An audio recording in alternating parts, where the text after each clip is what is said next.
और चलिए शुरुआत करेंगे अहम खबर के साथ, जहां केंद्रीय कानून मंत्री किरेन रिजिजू ने एक बार फिर नेहरू की कश्मीर पर 5 गलतियों पर एक लेख लिखा है। इस लेख में कांग्रेस के वरिष्ठ नेता और महाराजा हरि सिंह के बेटे डॉक्टर कर्ण सिंह की प्रतिक्रिया का जवाब दिया है।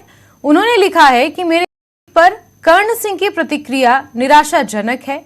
इस लेख में किरेन रिजिजू ने कई उदाहरण देकर यह साबित करने की कोशिश की कि नेहरू ने अपने एजेंडे के लिए कई बार महाराजा हरि सिंह की कश्मीर के भारत में विलय की गुहार को ठुकराया था।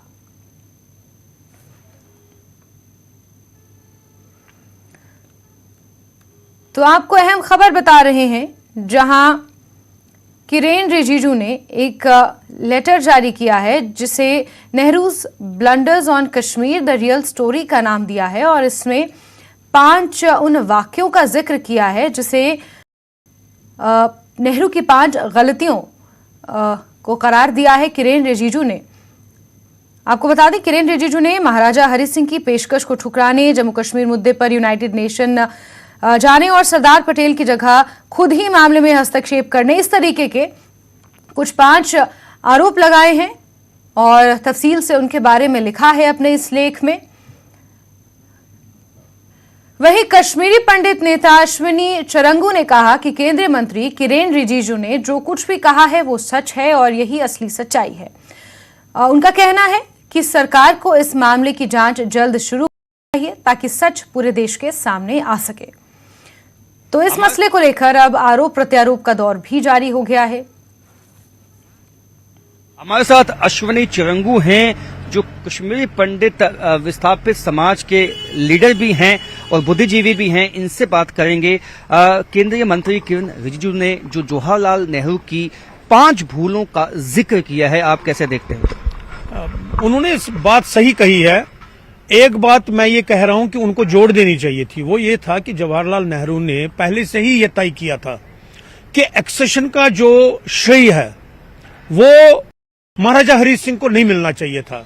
वो ये श्रेय एक्सेशन का जो था, विलय का जो श्रेय था, वो ये शेख अब्दुल्ला को देना चाहते थे। इसलिए बराबर उनकी तरफ से ये कोशिश रही कि इस मामले में जो हरि सिंह जी हैं वो फॉर्मेलिटी तो पूरी करेंगे, लेकिन जो पब्लिकली एक इशू बने उसमें शेख अब्दुल्ला जो है वो सरफिरिस्त हो और ये बताया जाए, दुनिया को ये बताया जाए, देश को ये बताया जाए। और सरकार ने भी इसी पर मोहर लगा ली कि ये शेख अब्दुल्ला के कारण जम्मू कश्मीर जो है वो भारत के साथ, शेष भारत के साथ मिल चुका था। लेकिन यहां पर एक और बात भी बड़ी जरूरी है कि जो ये डिले हैं इसके और भी कई कारण थे। ये जो डिले हुआ एक्सेशन का, इसके और भी कई कारण थे।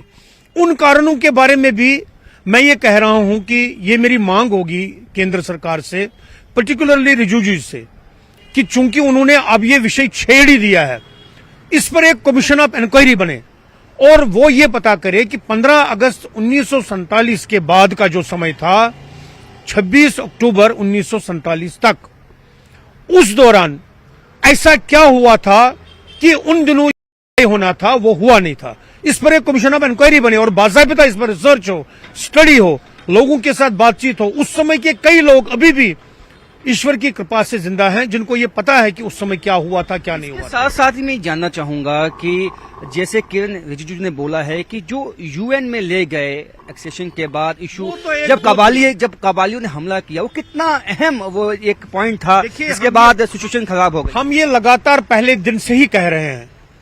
मैं कोई 50-60 साल से इस बात पर बहस चल रही थी कि क्या ऐसा होना चाहिए था। ये जो यूएन मामला वो ले, मैं मानता हूं कि यूएन मामला ले जाना ही एक भयंकर भूल थी।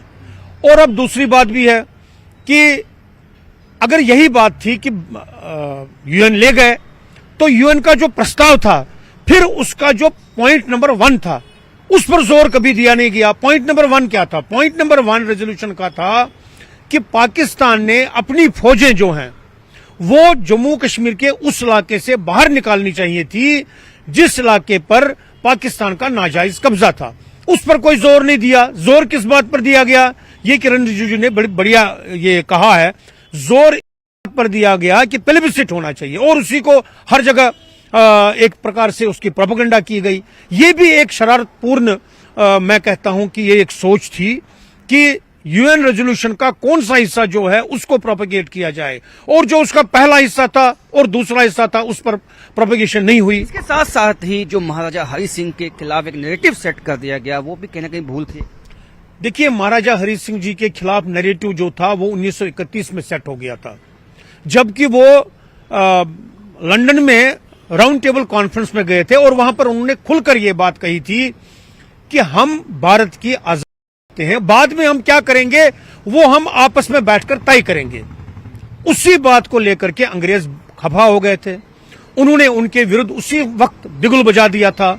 जम्मू कश्मीर में जो उस समय का जम्मू कश्मीर था उसमें उन्होंने बाज़ाबिता तौर पर यहां पर अपने एजेंट भेजे थे और यहां पर महाराजा के खिलाफ बगावत शुरू की थी।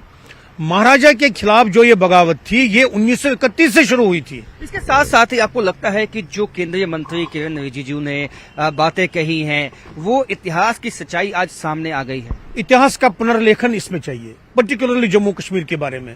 इतिहास का पुनर्लेखन इस दृष्टि से भी चाहिए कि जिन्होंने सरकार उस समय बनाई, गवर्नमेंट ऑफ इंडिया, ऐसे कौन सी बातें थी कि गवर्नमेंट ऑफ इंडिया ने महाराजा हरि सिंह को मजबूर किया था कि वो डिले करे। ये गवर्नमेंट ऑफ इंडिया ने महाराजा को, इस पर कई लोगों ने अपने लेख लिखे हैं, कई लोगों ने इस पर किताबें भी लिखी हैं कि महाराजा हरि सिंह को डिले करने के लिए गवर्नमेंट ऑफ इंडिया की तरफ से लगातार प्रेशर था।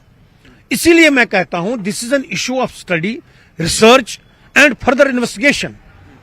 तो अश्विनी चिरंगू जिनका कहना है इसमें जांच होनी चाहिए, एक जांच कमीशन बैठनी चाहिए, क्योंकि वो गलतियां ही का खमियाजा आज तक जम्मू कश्मीर के लोगों ने भुगता है।